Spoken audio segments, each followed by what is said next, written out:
بسم اللہ الرحمن الرحیم الحمدللہ رب العالمین والصلاة والسلام علی اشرف الانبیاء والمرسلین وعلی آلہ وصحبہ اجمعین اما بعد۔ آج علم نحو کی ابتدائی تھوڑی سی تقریر ہوگی، تو اس کو آپ غور سے سماعت کریں گے تو اس کے اندر بہت سی باتیں ہوں گی۔ اگر کوئی نقطہ لکھ سکے تو ٹھیک، نہیں تو پھر بعد میں سماعت کر کے اس کو لکھیں۔ پہلے تو کچھ اصطلاحات تھیں، ضروری اصطلاحات تھیں جو ہم نے پڑھ لی ہیں، اور اصطلاحات درمیان میں بھی آتی رہیں گی، اور جو بھی ہمارا نیا موضوع یا ٹاپک ہوگا تو وہ مصطلحات اس کی ہیں۔ اصطلاح کو مصطلح بھی کہتے ہیں، میم صاد طا اور لام اور ہا، مصطلح۔ پہلا نقطہ یہ ہے کہ جو انسان آواز نکالتا ہے اپنے منہ سے اس کو لفظ کہتے ہیں، یعنی جو منہ سے آواز نکلتی ہے وہ چونکہ سانس اور آواز کا ایک مجموعہ وہ باہر نکالتا ہے، باہر پھینکتا ہے، تو عربی میں اس عمل کو لفظ کہتے ہیں۔ تو جیسے کہ آپ عربی گرامر میں بالتفصیل پڑھیں گے، ایک مثال دی جاتی ہے، مولانا جامی کی کتاب میں پڑھیں گے، شرح جامی اور باقی کتابوں میں بھی پڑھیں گے، اکلت التمرۃ ولفظت النواۃ، کہ میں نے کھجور کھا لی اور اس کی گٹھلی پھینک دی۔ تو یہ جو فعل ہے نا، پھینک دی، وہاں استعمال ہوا ہے لفظت۔ تو یہ دراصل آواز اور ہوا کو جب ہم اپنے ہونٹوں سے باہر نکال کے ادا کرتے ہیں تو اسی ادائیگی کا نام لفظ ہے۔ اب اگر اب نکلنے والی آواز تو لفظ ہو گئی، لیکن وہ نکلنے والی آواز اگر تو اس کا کوئی معنی ہے، اس کی دو ہی صورتیں ہوں گی، یا تو اس کا کوئی معنی ہوگا یا اس کا کوئی معنی نہیں ہوگا۔ اچھا، یہ لفظ معنی ہے، اس کو اپنی زبان پہ جاری کریں۔ یہ کچھ لوگ کہتے ہیں معنی، اور کچھ میں نے کرتے رہتے ہیں۔ چلو میں نے تو پنجابی میں چل جائے گا، لیکن اردو میں تو اس طرح جب آپ بولیں گے تو وہ درست نہیں ہے۔ عربی کا لفظ جو ہے وہ ہے معنی، ٹھیک ہو گیا جی؟ یعنی اس کے آخر میں عربی قواعد کے مطابق الف مکسورہ ہے، معنی، اس کو معنی نہیں پڑھتے۔ تو اگر اس کا کوئی معنی ہے تو اس کو کہتے ہیں موضوع، ٹھیک ہے جی؟ چونکہ ہم فارسی اور اردو میں بات کر رہے ہیں تو یہ زواد ہے موضوع۔ موضوع کا کیا معنی ہے؟ وضع کیا گیا۔ اور یہاں معنی کیا ہے کہ جس لفظ کا کوئی معنی ہو، اور اگر اس نکلنے والے لفظ کا کوئی معنی نہ ہوا تو اس کو کہیں گے مہمل۔ اب زیادہ اہمیت تو ظاہر ہے لفظ موضوع کی ہے، لفظ مہمل کی تو اس اعتبار سے اہمیت اور افادیت نہیں بنتی کیونکہ اس کا کوئی معنی نہیں ہوتا، لیکن چونکہ اہل زبان جب آوازیں نکالتے ہیں، جب الفاظ نکالتے ہیں تو اس میں مہملات بھی ہوتے ہیں، اور کہیں نہ کہیں وہ کچھ فائدہ دے رہے ہوتے ہیں، لیکن حقیقت میں فائدہ وہی دیتا ہے جو لفظ موضوع ہو۔ تو لفظ موضوع کو ہم کہیں گے معنی دار یا معانی دار، دونوں طرح لکھ لیں۔ یعنی لفظ موضوع وہ ہوتا ہے جو معنی دار ہو یا معانی دار ہو۔ معانی معنی کی جمع ہے، اور اس کے میم کے اوپر بھی زبر لگائیں، زبر کی حرکت لگائیں، کیونکہ اکثر جو حلا موانی پڑھتے رہتے ہیں تو اس کے میم کے اوپر بھی زبر۔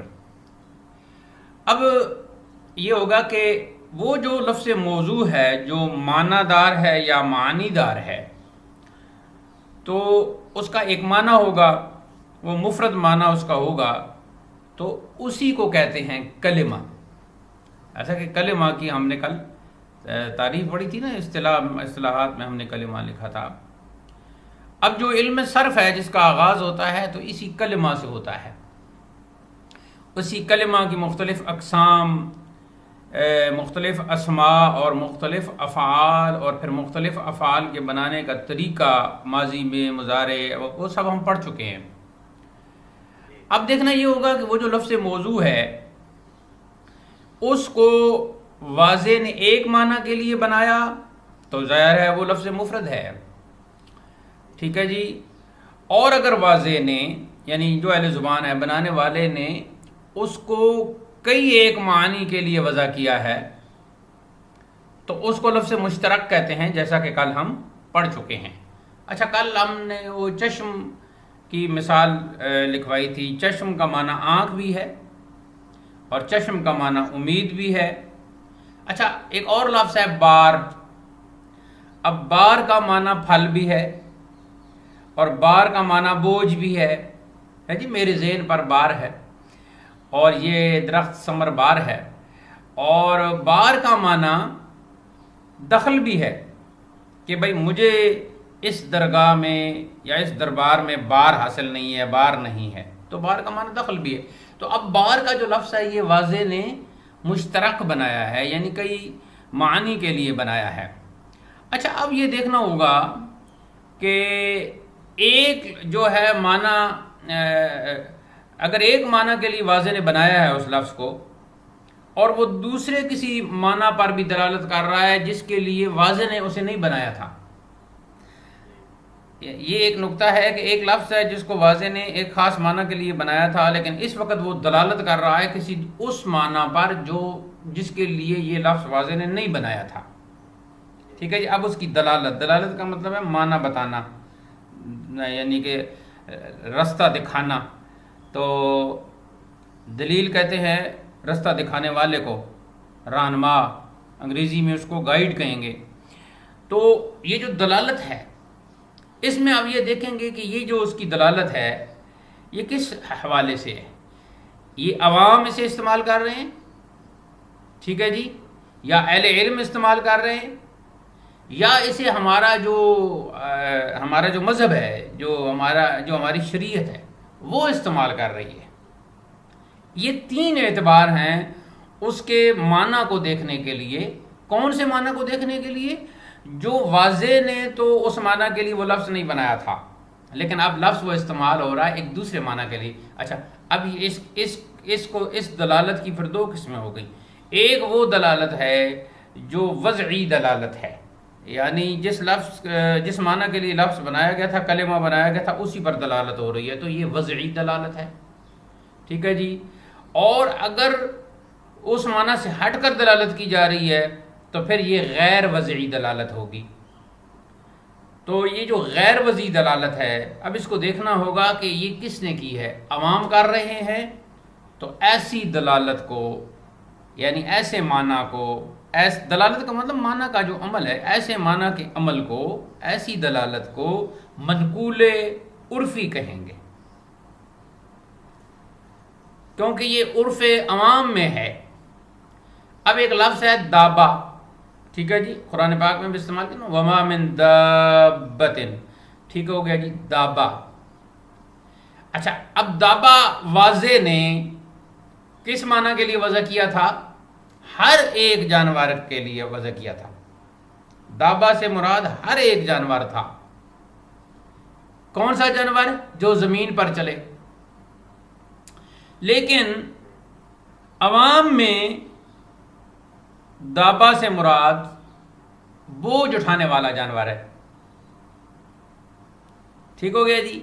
اب آپ نے دیکھا کہ واضح نے لفظ وضع کیا تھا، کلمہ وضع کیا تھا ہر جانور کے لیے، دابہ کا لفظ، لیکن عوام نے اس کا معنی غیر وضعی بنا دیا، اس کی غیر وضعی دلالت کر دی کہ اس جانور پر بولنے لگے جو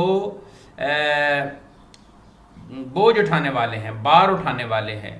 تو اب یہ ہو گیا جی منقول عرفی. اب اگر کوئی شخص آپ پر اعتراض کرتا ہے کہ جی دابہ کا معنی تو ہر جانور ہے، تو آپ مخصوص جانوروں کو کیوں کہتے ہیں؟ تو آپ کہیں گے کہ یہ منقول عرفی ہے، یعنی عرف میں نقل ہوا ہے، عرف میں یہ نقل ہوا ہے. اب اگر کوئی ایسا لفظ ہے کہ اس کو واضح نے تو ایک خاص معنی کے لیے بنایا لیکن اس کو شریعت نے ایک خاص معنی کے لیے وضع کر دیا، تو یہ بھی دلالت غیر وضعی ہے. تو ایسی دلالت کو کہیں گے منقول شرعی. اب لفظ صلاۃ ہے، ٹھیک ہے جی، صلاۃ و سلام لفظ صلاۃ ہے. اب واضح نے اس کو دعا اور رحمت کے معنی کے لیے بنایا، لیکن شریعت نے اس کو ارکان مخصوصہ یعنی نماز کے لیے، نماز کا اس سے معنی لیا. اب صلاۃ سے نماز کا معنی لینا، ارکان مخصوصہ کا نام لینا، ایک خاص انداز کی جو عبادت ہے وہ مراد لینا، یہ اس کا معنی ہوگا منقول شرعی. اب ایک جماعت ہے، خاص جماعت، ایک لفظ تھا اس کو واضح نے وضع کیا تھا ایک خاص معنی کے لیے، ایک کلمہ تھا، لیکن اس مخصوص جماعت نے جہاں کہیں بھی وہ رہتی ہو، اس مخصوص جماعت نے اس لفظ کا ایک خاص معنی مراد دیا، یعنی دلالت غیر وضعی. تو اسے کہیں گے منقول اصطلاحی. اب یہ جتنی بھی اصطلاحات ہیں، علم صرف کی اصطلاحات ہوں، علم نحو کی اصطلاحات ہوں، علم عروض کی اصطلاحات ہوں، علم قافیہ کی اصطلاحات ہوں، علم بلاغت کی اصطلاحات ہوں، علم حدیث، تفسیر، حدیث، اصول تفسیر، فقہ، اصول فقہ، ٹھیک ہے جی، یہ جتنی بھی ہیں یہ تمام کی تمام یہ منقول اصطلاحی میں آتی ہیں. اب دیکھنا یہ ہوگا کہ جو لفظ کا معنی ہوتا ہے یہ تو اس اعتبار سے ہو گیا. اب ایک اور ہم جائزہ لیں گے لفظ کے معنی کا، کلمہ کے معنی کا، کہ اس کی تو میں نے کہا نا کہ جتنے بھی علوم کی اصطلاحات ہیں، کل جو لکھوائی ہیں کوئی 50 کے قریب وہ ساری ہاں، تقریر میں نے کہا ہے کہ علم صرف ہو، علم نحو ہو، جو جتنے علوم میں نے گنے ہیں ان سب کی اصطلاحات جو ہیں، ٹھیک ہے جی، آپ لکھیں نا. اب صرف کا جو ہے لفظی معنی تو ہے نا پھرنا، پھیرنا، ٹھیک ہے جی، لیکن اصطلاح میں صرف سے مراد قواعد ہے، ٹھیک ہے جی. تو یہ قواعد کا نام ہے صرف، یہ اصطلاح ہو گئی. آپ صرف منقول اصطلاحی ہو گیا. منقول لغوی جو تھا اس سے آپ نکل گئے. اچھا، ایسے ہی صلاۃ ہے تو یہ ایک اصطلاح ہے. یہ الگ بات کہ یہ شریعت کی اصطلاح ہے، لیکن یہ اس کی مثال بھی ہو گئی. منقول شرعی تو ہو ہی گیا نا، ٹھیک ہے جی. تو اصطلاحات جتنی ہیں، خاص کر اہل علم اور اہل فن نے، اب آگے جا کے آپ دیکھیں گے نا کہ علم الصرف کی ایک اصطلاح ہے، سیم اصطلاح وہ علم النحو استعمال ہوئی ہے، مگر دونوں کے معنی میں فرق ہے. یہ آگے جا کر انشاءاللہ وہ چونکہ جو جگہ جس لفظ کی، جس وضاحت کی جہاں ہوتی ہے وہیں کرنا بہتر ہوتی ہے، تاکہ ذہن منتشر نہ ہو، انتشار ذہنی سے بچنا چاہیے. اسی لیے میں نے آج آپ کو بجائے کہ یہ ساری باتیں لکھواؤں، تقریر کر رہا ہوں تاکہ اس تقریر کو آپ اپنے ذہن میں بٹھا لیں. اچھا، اب اور آتے ہیں. اب ایک دلالت ہے، دلالت، جب بھی ہم دلالت کا لفظ استعمال کریں گے تو مراد معنی ہوگا. معنی تو ایک لفظ کی جو دلالت ہے وہ دوسرے معنی پر دلالت ہو رہی ہے. ایک اس کا اپنا معنی ہے جس کے لیے واضح نے وضع کیا، لیکن ایک دوسرے معنی پر وہ دلالت ہو رہی ہے. اب وہ دیکھنا یہ ہوگا اس کو اس اعتبار سے، پہلے تو دوسرے اعتبار سے ہم دیکھ رہے تھے نا، منقول عوام کی طرف سے ہے، شریعت کی طرف سے ہے، یا جماعت مخصوصہ کی طرف سے. یاد رکھیں ہمیشہ اصطلاح جو ہے وہ ایک پوری جماعت کی طرف سے ہی بنے گی، اہل فن کی طرف سے بنے گی. کوئی ایک شخص اگر اصطلاح بنائے گا، مثال کے طور پر کل آپ کو ٹائم ملے اور دفتر سے بھی چھٹیاں ہو تو آپ کہیں کہ چلے کوئی اصطلاحات ہی بناتے ہیں، تو اس میں آپ نے اپنا نام لکھ کر ہی بتانا ہوگا میرے نزدیک، ٹھیک ہے جی. وہ جیسے یہ امام بخش ناسخ اور اس طرح کے جو شعراء ہیں، انہوں نے کچھ اپنی باتیں کی ہیں کہ یہ لفظ ایسے اور ایسے اور اس کا یہ مان، تو اس طرح کی باتیں آپ کر سکتے ہیں. یعنی کہ میں آپ کا وہ رستہ نہیں روکتا، لیکن اس میں پھر آپ نے اپنا میرے نزدیک، آج کل تو یہی چلتا ہے نا میرے نزدیک. ارے وہ کہتے ہیں کہ محترم قرآن میں ایسے ہے، حدیث میں ایسے ہے، اور پچھلی 14 صدیوں 14.5 صدیوں کے بزرگوں نے یوں فرمایا. لیکن میرے نزدیک. اچھا اس میں صرف آنکھ کھینچی ہے 14 میں آنکھ کھینچ کے اور میرے نزدیک ہے جی. اہمیت جو ہے وہ میرے نزدیک کی ہے. تو آپ اندازہ کریں کہ وہ دشنام بمذہب کہ طاعت باشد عام مذہب معلوم و اہل مذہب معلوم. آپ معروف شعر ہے کہ جس مذہب میں گالی دینا یعنی بے تکی باتیں کرنا، دشنام ترازی کرنا، یہ دشنام ترازی ہے جی، یہ دشنام تراز، یہ بھی اسم فاعل ترکیبی بن گیا. تو دشنام ترازی اس سے عمل پھر بن گیا، یا لگی.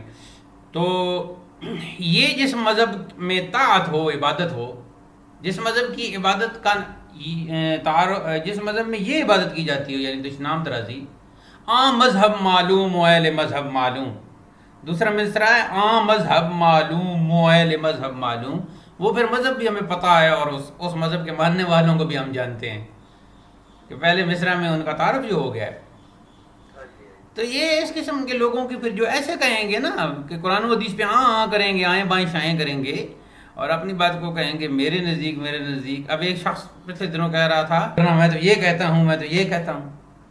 اب آپ اس کی میں کیا کہوں، اب قواعد زبان فارسی میں تو یہ باتیں نہیں چلیں گی نا جی.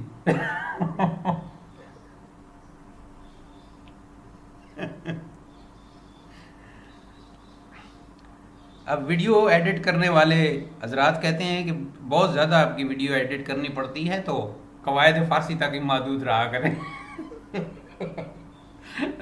لیکن کیا کریں اب جی. یہ بھی چلنا چاہیے، یہ چلنا چاہیے کیونکہ جو آڈینس ہوگا سنے گا تو اس کا بھی ٹائم اچھا گزرے گا.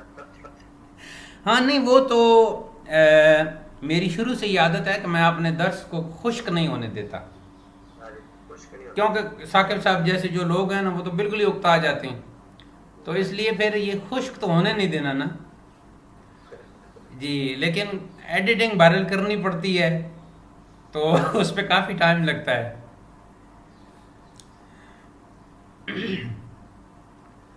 تو یہ جو چیز ہے نا جی، جس شخص کے دل میں خدا کا خوف ہوتا ہے نا وہ بات کرے گا جس بات کی اس سے شریعت اجازت دیتی ہے.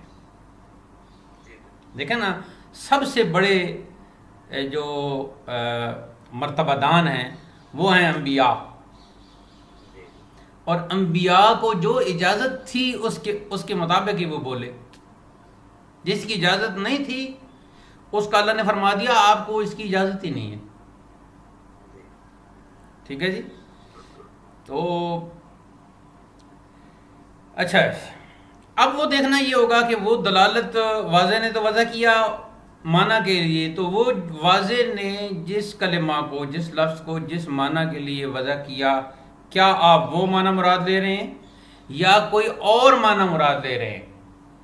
اچھا یہ آپ کہیں گے یہ تو اوپر ہم پڑھ رہے ہیں، اوپر بھی یہی تھا لیکن اب ہم اس میں فرق کرتے ہیں. اس تقسیم میں اوپر تو یہ تھا کہ جو اور ہم معنی مراد لے رہے ہیں وہ غیر وضعی ہے. ٹھیک ہے جی، غیر وضعی دلالت ہے. دوسرا یہ ہے کہ وہ عوام کے اعتبار سے بھی ہے، شریعت کے اعتبار سے بھی ہے، اور جماعت مخصوصہ یعنی جو اہل فن اہل علم کی جماعت ہے اس کے اعتبار سے بھی ہے.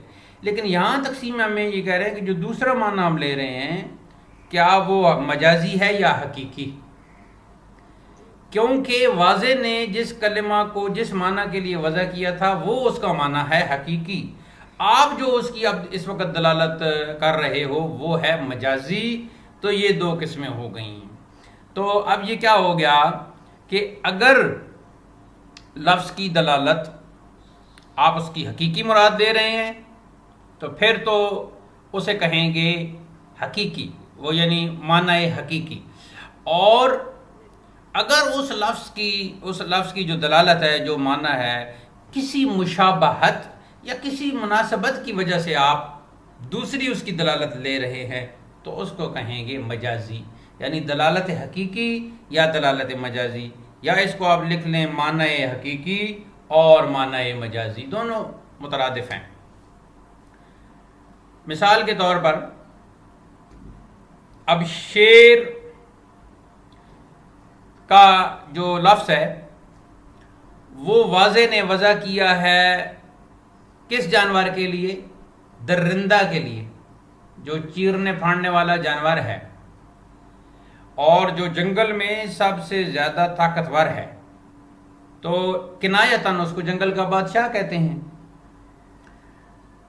اس لیے کہ وہ سب سے زیادہ طاقتور ہے اور اس کا حکم چلتا ہے، وہ حکم ران ہے، حکم ران اسم فاعل ترکیبی، وہ اس کا حکم چلتا ہے، حکم چلاتا ہے، تو اس کے لیے واضح زبان نے، واضح الفاظ نے لفظ وضع کیا شیر۔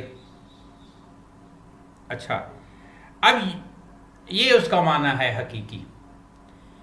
ایک مرض آپ کے سامنے آیا اور بہت ہی شجاع، بہت ہی بہادر، شجاع شین کے اوپر زبر، اسی سے شجاعت بھی بنا، اس کی بھی شین کے اوپر زبر، بہت ہی بہادر ہے، تو آپ نے اس کو شیر کہہ دیا۔ اب آپ بتائیں یہ جو مرد کو آپ شیر کہہ رہے ہیں دلالت حقیقی ہے یا دلالت مجازی؟ مجازی ہے، تو اس اعتبار سے بھی لفظ کی دلالت ہوتی ہے، تو اس کو آپ معنی حقیقی اور معنی مجازی لکھ سکتے ہیں، یا دلالت حقیقی اور دلالت۔ اچھا، اب ہم دیکھتے ہیں جی کہ جب ہم کلموں کو دیکھتے ہیں تو ایک کلمہ ہے وہ کسی چیز کا نام ہے، یا کسی جانور کا نام ہے، کسی انسان کا نام ہے، کسی بھی مخلوق کا نام ہے، اور ایک کلمہ ایسا ہے کہ اس میں کسی کام کے، کسی فعل کے، کسی عمل کے ہونے اور کرنے کا وہ ہو رہا ہے، سمجھ آ رہا ہے، دلالت ہے۔ ایک لفظ ایسا ہے کہ جو اپنا ایک خاص اعتبار سے تو کوئی معنی نہیں دے رہا، لیکن جب وہ دوسرے کلمات کے ساتھ ملتا ہے تو اس کا معنی کوئی نہ کوئی بن جاتا ہے، وہ معاون ہو جاتا ہے۔ تو اس اعتبار سے کلمے کی 3 قسمیں ہو گئی، اسم، فعل اور حرف۔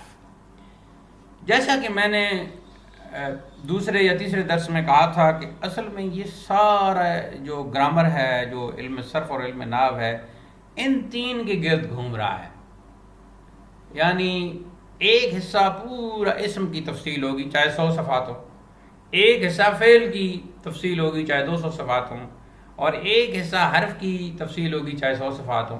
تو 400 صفحات اگر آپ کے سامنے پڑے ہیں قواعد زبان فارسی یا قواعد زبان عربی یا قواعد زبان اردو مولوی عبدالحق کی، تو یہ کیا ہے؟ یہ سارے قواعد ان 3 کلمہ کی ان 3 قسموں کے گرد گھوم رہے ہیں، اسم، فعل، حرف۔ اچھا، کلمہ کی ان 3 اقسام کو کہتے ہیں سے اقسام۔ سے فارسی کی گنتی ابھی ہم نہیں پڑھیں گے کچھ دنوں بعد۔ سے فارسی میں 3 کو کہتے ہیں نا، 1 2 سے، تو سے اقسام۔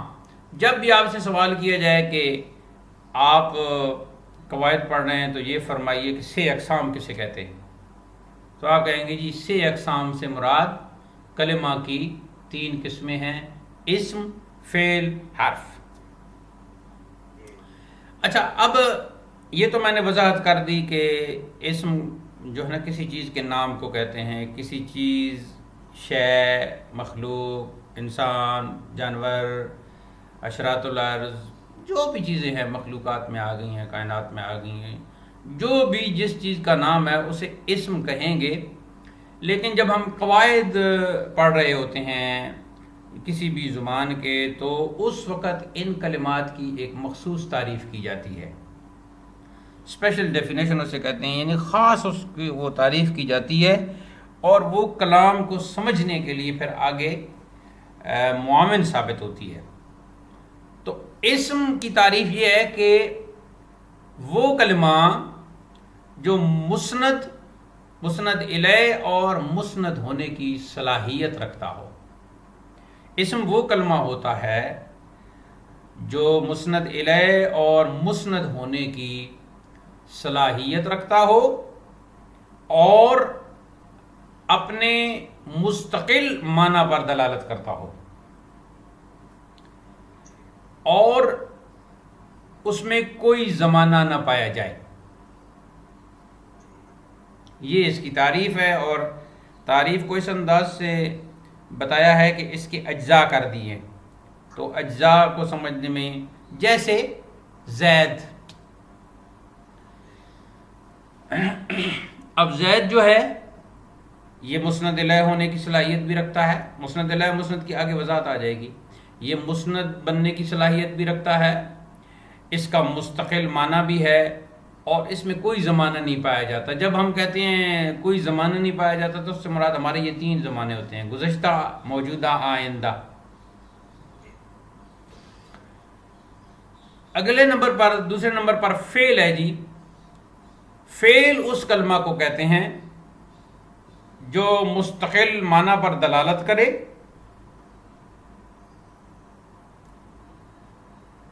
اور ازمنہ ثلاثہ میں سے کوئی زمانہ اس میں پایا جائے. ازمنہ زمانہ کی جمع ہو گئی, تو ازمنہ ثلاثہ یعنی ماضی اور حال اور استقبال. اور مسند ہونے کی صلاحیت رکھتا ہو.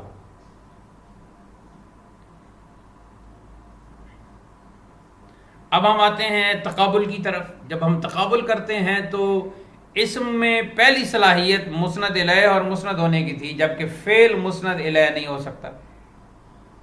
ٹھیک ہو گیا جی. تو اس کے اندر صرف مسند ہونے کی صلاحیت ہے. تقابل میں دوسری چیز, وہ بھی مستقل معنی پر دلالت کرتا ہے اور یہ بھی مستقل معنی پر دلالت کرتا ہے. ٹھیک ہو گیا جی. تیسری چیز اس میں یہ تھا کہ کوئی زمانہ اس میں نہیں پایا جاتا. یہ اس کے بالکل اپوزٹ ہے کہ اس میں شرط ہے کہ 3 زمانوں میں سے کوئی نہ کوئی زمانہ پایا جائے. جیسے آمد.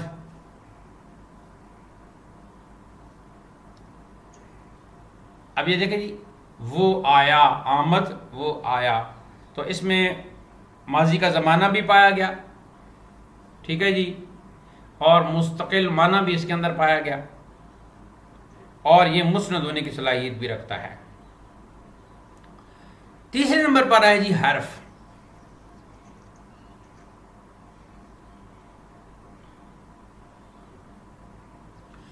حرف اس کلمہ کو کہتے ہیں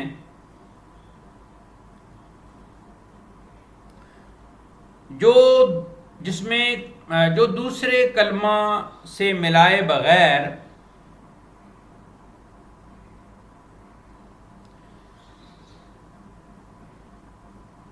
مطلقاً مسند الیہ اور مسند ہونے کی صلاحیت نہیں رکھتا.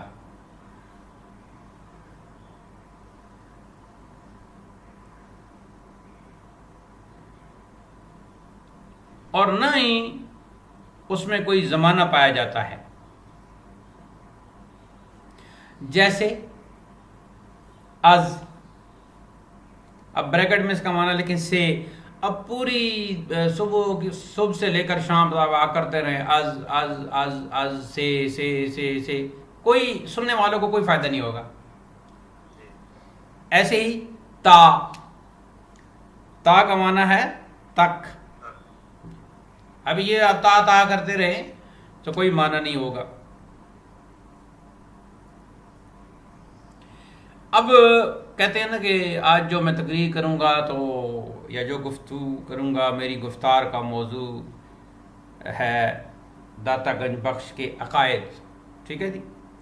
یا میری گفتگو کا موضوع ہے بریلی کے نام پر عیاشیاں اور پیسے کمانا. ٹھیک ہے جی. اور پھر حضرت مجدد کے ساتھ بے وفائی کرنا. ایسے ہی علم ناو کا موضوع جو ہے یہی کلمہ اور کلام ہے. کچھ لوگ کہتے ہیں کہ علم ناو کا موضوع کلمہ نہیں بلکہ کلام ہے. کلمہ تو سارا علم صرف میں وہ گھومتا رہا, لیکن جامع معنی تعریف یہ ہوگی کہ ہم کلمہ کو بھی رکھیں گے, کیونکہ ابھی بھی ہم نے جو تقریر کی وہ کلمہ کی, تو ہم کہیں گے علم ناو کا موضوع کلمہ اور کلام ہے. دونوں کو کہنا پڑے گا. اب کلمہ تو ظاہر ہے کہ ایک کلمہ ہے, اور مختلف کلمات جب ملیں آپس میں تو پھر اس کو کلام کہتے ہیں.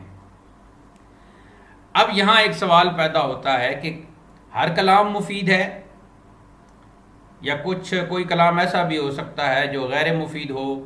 مفید اور غیر مفید کا مطلب کیا ہے؟ سننے والے کے لیے یا پڑھنے والے کے لیے. اگر تو تحریر ہے تو پھر پڑھنے والے کے لیے، اور اگر تقریر ہے تو وہ سننے والے کے لیے. کلام کا اطلاق گفتگو بول چال پر بھی ہوتا ہے، لیکن جب لکھ دیا جاتا ہے تو اس پر بھی اطلاق ہوتا ہے.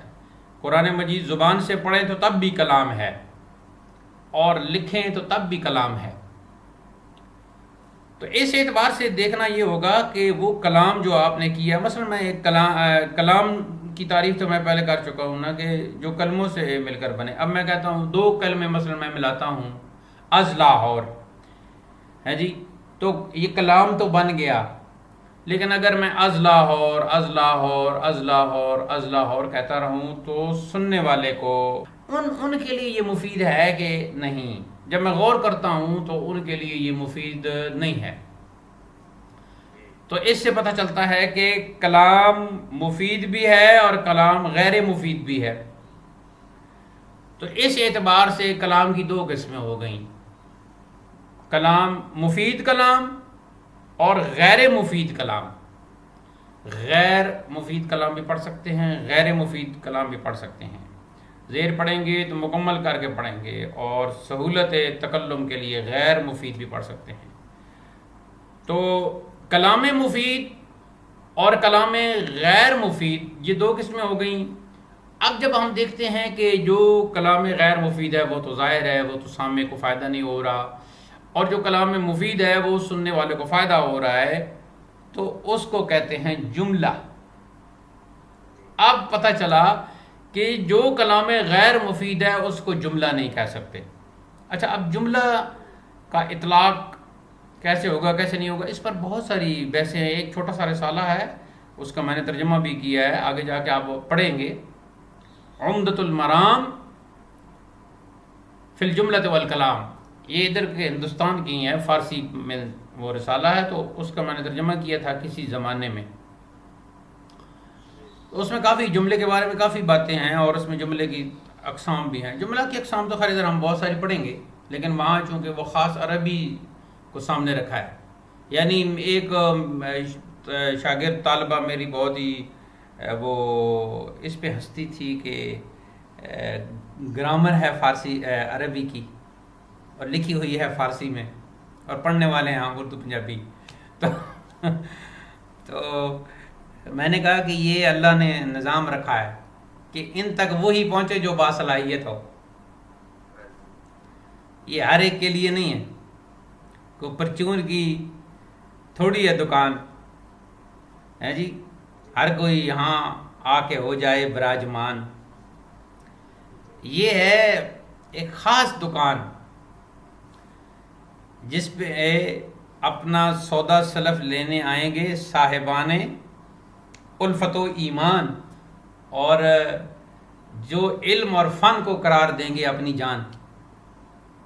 ٹھیک ہے، اور اس سے بڑھے گی ان کی شان. یہ بھی ایک انداز ہے، اور یہ انداز قرآن پاک نے دیا ہے. ٹھیک ہے جی، آگے جا کے آپ قرآن پاک کو پڑھیں گے نا، عربی گرامر میں مثالیں تو وہ کیسے، یعنی کہ علم نحو کے اعتبار سے جو کلمہ پہلے آتا ہے وہ قرآن میں آخر میں ہوگا، وہ صرف سجع ملانے کے لیے. تو یہ بھی انداز ہے. لیکن یہ ہے کہ ہر انداز جو ہے کلام کا وہ بس ایسے ہے نا جیسے وہ متنجن ہوتا ہے نا، تھوڑا سا سرخ رنگ، تھوڑا سا سبز رنگ، تھوڑا سا تو وہ دیکھنے میں ہوتے تو چاول ہی ہیں، لیکن وہ ایک خوبصورت اس پہ رنگا رنگی آ جاتی ہے. شاعر کا بھی یہی کام ہے، خطاط اور مصور کا بھی یہ کام ہے. اب اس میں دیکھنا یہ ہوگا کہ جو کلام غیر مفید ہے اس کے بارے میں ایک بات واضح ہو گئی کہ وہ جملہ نہیں ہے. تو جب جملہ نہیں ہے تو وہ کم از کم 2 کلمے ہو سکتے ہیں کلام غیر مفید کے، اور اسے مرکب کہتے ہیں. ٹھیک ہے جی. اب کلمے جب 2 آپ آپس میں ملائیں گے، یعنی وہ ایک جوڑا بنا دیں گے، تو ان کی آپس میں ایک خاص نسبت ہوگی. اس کو قواعد کی زبان میں اسناد بھی کہتے ہیں، ٹھیک ہے جی۔ اب اسناد ایک کلمہ کی دوسرے کلمہ کی طرف جب آپ کریں گے تو ایک کلمہ وہ ہے جس کی اسناد آپ کر رہے ہیں، اور ایک کلمہ وہ ہے جس کی طرف آپ اسناد کر رہے ہیں۔ تو جس کی اسناد کر رہے ہیں اسے کہتے ہیں مسند، اور جس کی طرف اسناد کر رہے ہیں اسے کہتے ہیں مسند الیہ۔ حمزہ کے نیچے زیر ضرور لکھیں، مسند الیہ۔ اس اسناد کا دوسرا معنی ہے نسبت، اسی نسبت کو اضافت بھی کہتے ہیں۔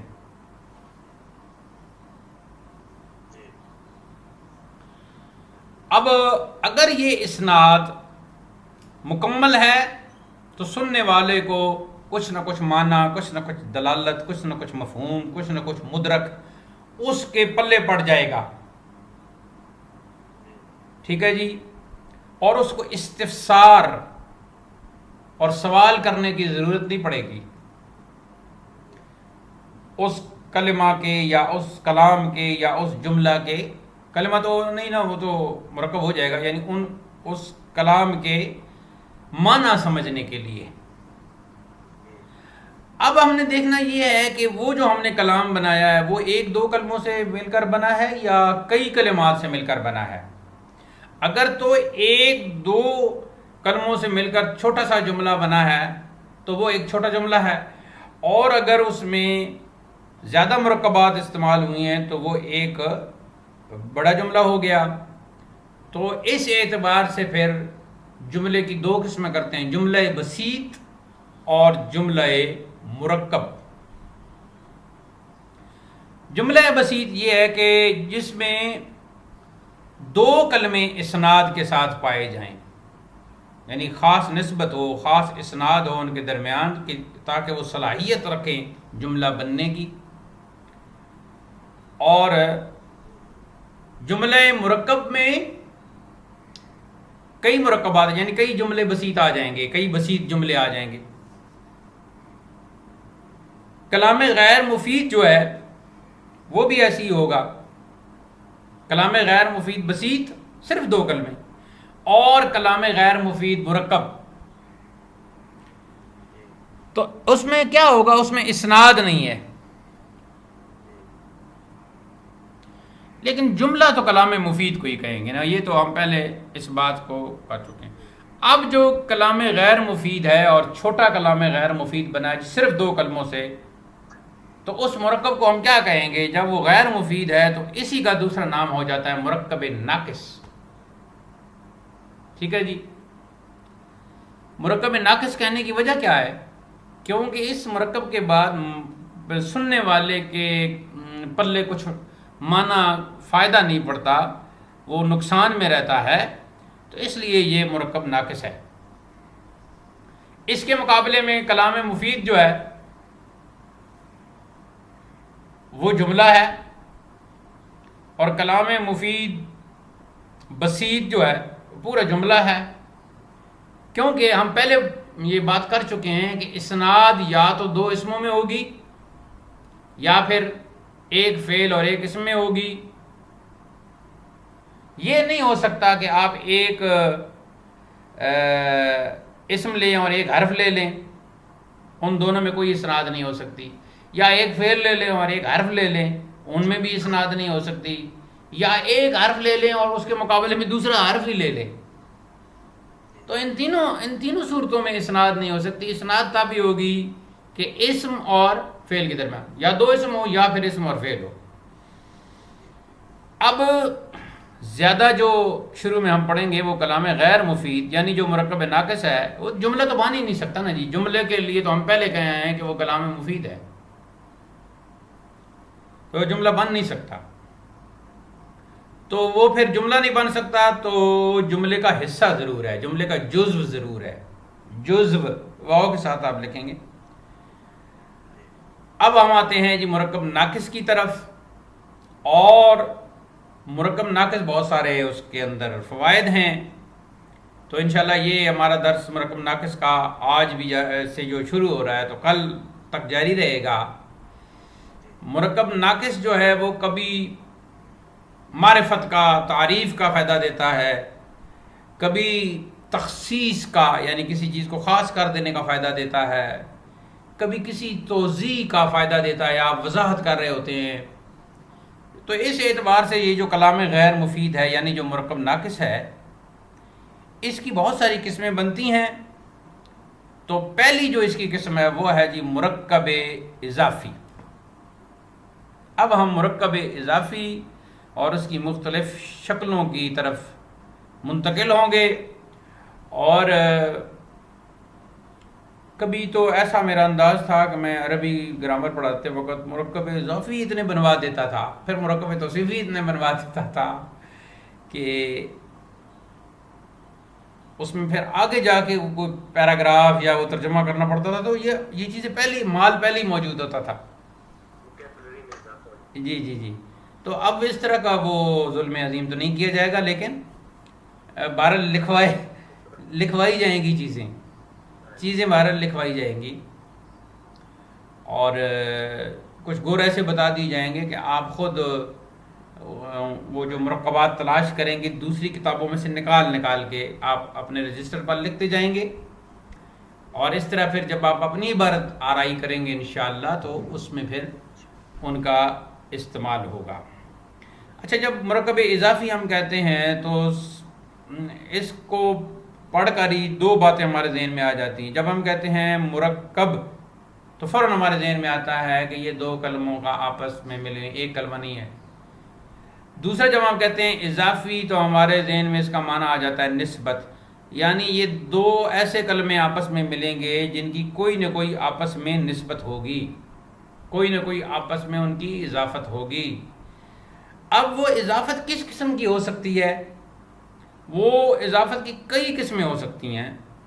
انشاءاللہ ہم پڑھیں گے مشہور اور عموماً جو قسمیں قدیم علماء بیان کرتے ہیں وہ پڑھیں گے.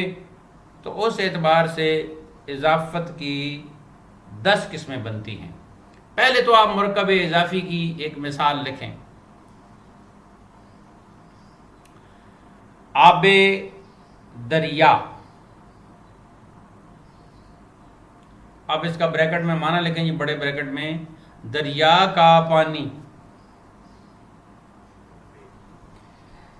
تو اس میں دو باتیں دیکھنی ہیں. ایک تو یہ ہے کہ یہاں اضافت پانی کی ہوئی ہے دریا کی طرف، ٹھیک ہو گیا جی. تو یہاں سے پتہ چل گیا کہ یہ مرکب اضافی ہے کیونکہ پانی کی نسبت آپ نے دریا کی طرف کی.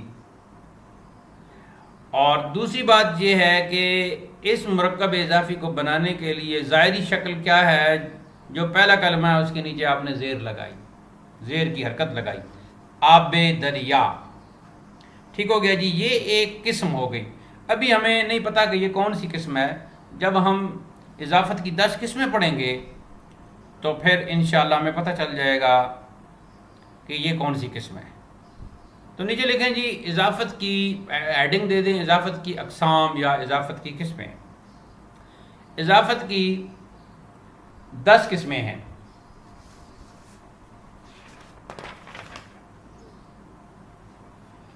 میں نے یہاں کاپی میں کچھ اسے جو مسودہ ہے اس میں کچھ زیادہ لکھی ہیں، لیکن آپ 10 لکھیں. وہ میں نے کچھ اور چیز بھی سامنے رکھی ہے. نمبر 1، اب چونکہ ہم مختصر کریں گے تو مختصر لفظ لکھاؤں گا لیکن بولنے میں آپ پورا بولیں گے. تملیکی. نمبر 1 تملیکی، لیکن آپ بولنے میں کیسے بولیں گے؟ اضافت تملیکی. جی.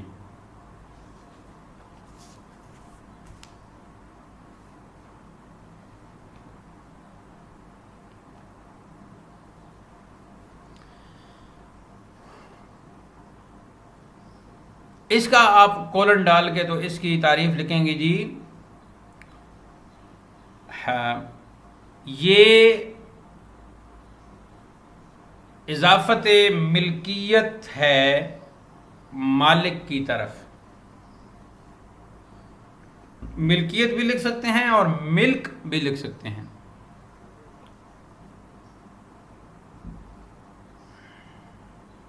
جیسے یعنی تعریف سمجھ گیا کہ کسی چیز کی اضافت یعنی نسبت آپ اس کے مالک کی طرف کرتے ہیں تو یہ ملکیت کی ہے. جیسے اسپِ زید، بڑا بریکٹ ڈال کے اس کا زید کا گھوڑا، اسپِ زید.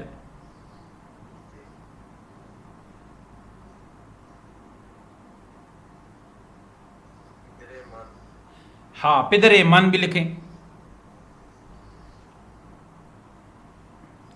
ذرا ادھر پیچھے تاریخ کی طرف جائیں نا. عصائے کلیم، باہر مصرع حاشی پہ لکھ لیں عصائے کلیم اژدہائے غضب تھا. یہ باہر جو ہے نا وہاں لکھ لیں یا نیچے لکھ لیں، کوئی بات نہیں. ادھر اگر بالکل نیچے لکھیں گے تو سبق کے اندر لکھیں گے تو پھر آپ عصائے کلیم کو انڈر لائن کر دیں. عصائے کلیم مصرع لکھتے وقت اس کے شروع میں عین کی علامت ضرور لگایا کریں. عین کی علامت لگا کے تھوڑا سا فاصلہ کر کے یا کولن بھی ڈال سکتے ہیں. عصائے کلیم اژدہائے غضب تھا. اگلی مثال لکھیں جی خر عیسیٰ. خر عیسیٰ، عیسیٰ علیہ السلام کا گدا. اب عصائے چونکہ آخر میں الف ہے نا عصا کے، تو اس کو مرکب اضافی بنانے کے لیے حمزہ اور بڑی یا کا استعمال کرتے ہیں. عصائے کلیم. اچھا اب یہ جو تین مثالیں ہم نے پڑھی ہیں، چوتھی آپ نے کر دی اسپِ زید، اور دوسری آپ نے جو ہے نا پدر من کو ذرا چھوڑ دیں، عصائے کلیم اور خر عیسیٰ.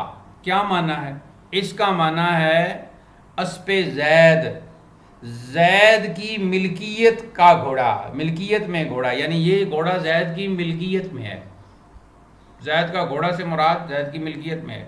عصائے کلیم، کلیم کا ڈنڈا وہ جو کلیم کی ملکیت میں ہے. خر عیسیٰ، عیسیٰ کا گدا جو ان کی ملکیت میں ہے. یعنی یہاں تملیکی کہنے کی وجہ یہ ہے کہ اصل ملکیت ہے. ٹھیک ہو گیا جی. نمبر 2 تخصیصی. آپ بے شک پورا لکھ لیں، اضافت تخصیصی لکھ لیں.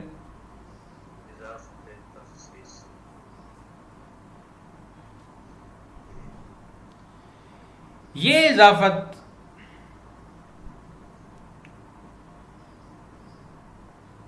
مخصص کی جانب، مخصص سواد کے اوپر زبر،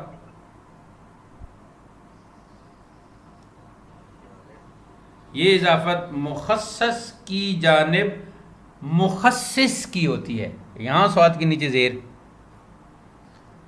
اب دونوں کا معنی کیا ہے؟ مخصص تخصیص کیا گیا اور مخصص تخصیص کرنے والا.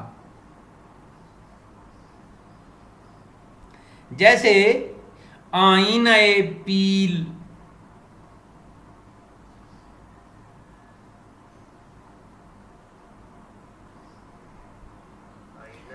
پیل جی، پے اور یہ اور لام. اچھا اب آج کا جو یہ جو سب کی تو میں بات نہیں کرتا نا، میں تو سلام کرتا ہوں جو اہل علم ہیں اور جو اہل فن ہیں، ان کی تو میں خادم ہوں، ان کا تو میں خادم العلماء ہوں نا جی. مجھے تو ان کی میں مجلس سے مل جائیں تو سبحان اللہ ملتی نہیں. ایک بزرگ تھے، شاعر بھی تھے، سفید ریش تھے. سفید ریش میں نے کہا ہے. اچھا تو میں نے کہا جی اگر ہم کوئی تھوڑا سا ٹائم نکالیں گپ شپ کے لیے، میں بھی باہر نکلوں اپنے گھر سے اور آپ بھی نکلیں کوئی جگہ کا انتخاب کر کے، تو فرمانے لگے کیا گپ شپ ہوگی؟ میں نے کہا گپ شپ ہوگی، شروع کریں گے گلستان سعدی سے. کتاب سامنے نہیں رکھیں گے لیکن باتیں گلستان. تو فرمانے لگے آپ پڑھے لکھے آدمی ہیں، نوجوان ہیں، تازہ خون ہے، کیا چھوڑیں بس. یہ ان کا آگے. تو میں تو کہتا ہوں کہ اگر کوئی مل جائے جو جن پر شک یا گمان گزرتا ہے وہ تو ایسے نکلتے ہیں، تو اگر کوئی مل جائے تو میں تو خادم ہوں. لیکن جو دوسرے ہیں وہ آپ کو بتائیں گے جی آئینہ کہتے ہیں یہ جو شیشہ نہیں ہوتا جس میں آپ شکل دیکھتے ہیں، روزانہ دیکھتے ہیں، مرر، اور یہ مرکب اضافی تو ہاتھی کا شیشہ یا زیادہ سے زیادہ شیشے اور آئینے میں فرق کریں گے بھائی. شیشہ تو وہ کھڑکی میں لگا ہوا ہے، آئینہ کہہ لو بھائی، ہاتھی کا آئینہ جس میں ہاتھی اپنا سنڈک دیکھتا رہتا ہے.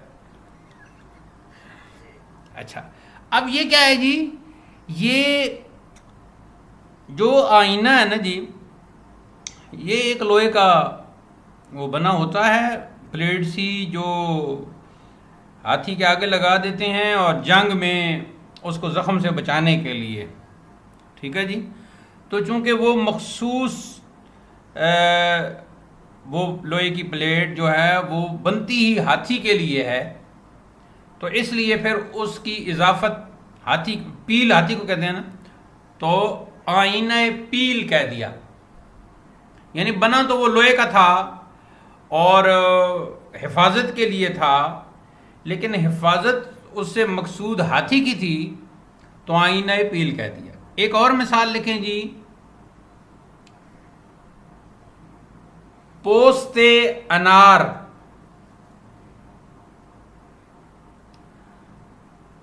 انار کا چھلکا. اب چھلکا جو ہے وہ تو مختلف چیزوں کا ہوتا ہے، لیکن یہاں تخصیص ہو گئی کہ بھائی انار کا چھلکا.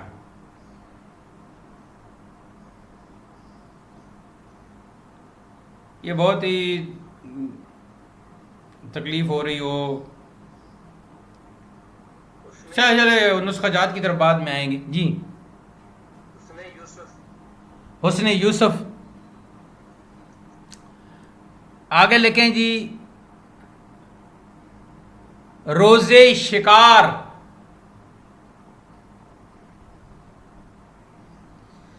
اب روز جو ہے وہ تو عام چل رہا ہے نا، لیکن شکار کی طرف آپ نے اس کی نسبت کر کے وہ دن مراد دیا ہے جس دن آپ نے ہرن کا یا خرگوش کا شکار کرنا ہے. خرگوش کا شکار تو ہم نے بہت کیا ہے، تازی کتے لے کے ہم جاتے تھے سردیوں میں، بہت زیادہ شکار کیا ہے اور کھایا بھی ہے اصل خرگوش، اور بہت مزہ بھی آتا تھا. اور کئی ہزار میٹر پیدل ہم چلتے تھے. فجر کی نماز سے پہلے نکل گئے گھر سے اور پیدل چلتے چلتے پتہ نہیں کہاں تک پہنچ گئے. جیسے کوئی دادا دربار سے چلے اور وہ پھرتا پھراتا وہ ٹھوکر نیاز بیگ سے آگے ملتان روڈ کی طرف جو ہے نا وہ نکل جائے، بہت لمبا سفر کرے. آگے ہے جی ایک اور مثال لکھیں، گلے بوستان. تو اب یہ بوستان باغ کو کہتے ہیں نا، تو باغ کا پھول، یعنی ایک پھول الگ ہے تو ایک باغ کا ہے. ایسی جو میں نے لکھا سردار لشکر.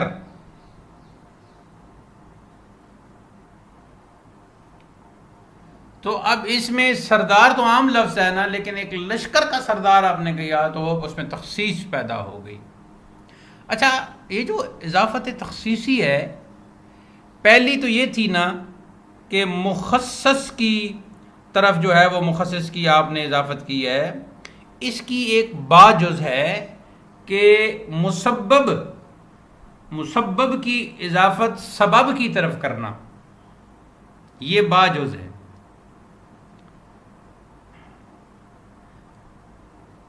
جیسے کشتہ غم. اب اس کا کیا معنی ہے؟ غم کا مارا ہوا. تو وہ مرا ہوا آپ نے کسی کو دیکھا تو آپ نے کہا جس کے موت کا سبب کیا ہے پوچھا گیا، تو آپ نے کہا یہ کشتہ غم ہے، اس کے مرنے کا سبب جو ہے وہ غم ہے. تو یہ بھی اضافت تخصیصی ہو گئی. اب اضافت تخصیصی کی اس کا الٹ بھی ہے کہ مسبب کی، یعنی اضافت مسبب کی طرف مسبب کی ہو. ایک تو ہے نا سبب کی ہو اور ایک ہو مسبب کی. یہ جیم صورت ہو گئی. جیسے تیغ انتقام. تیغ انتقام، انتقام کی تلوار.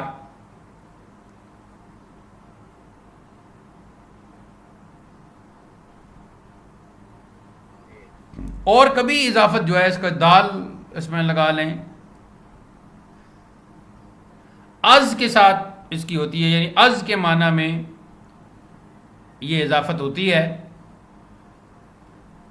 یہ تخصیصی اضافت لام یا از جو ہے نا، یعنی از کے معنی میں اس میں پائے جاتے ہیں. تو یہ ضمنی قسمیں تھی اس کی. تو حقیقت میں ہم نے 2 قسمیں پڑھی ہیں، اضافت تملیکی اور اضافت تخصیصی. ٹھیک ہو گیا جی. یہ 2 قسمیں ہو گئیں اور ضمنی وہ 3 قسمیں ہم نے پڑھ لی. باقی قسمیں انشاءاللہ اضافت کی کل کے درس میں ہوں گی. آج کا درس اختتام پذیر ہوا. وآخر دعوانا ان الحمد للہ رب العالمین. والسلام علیکم ورحمۃ اللہ.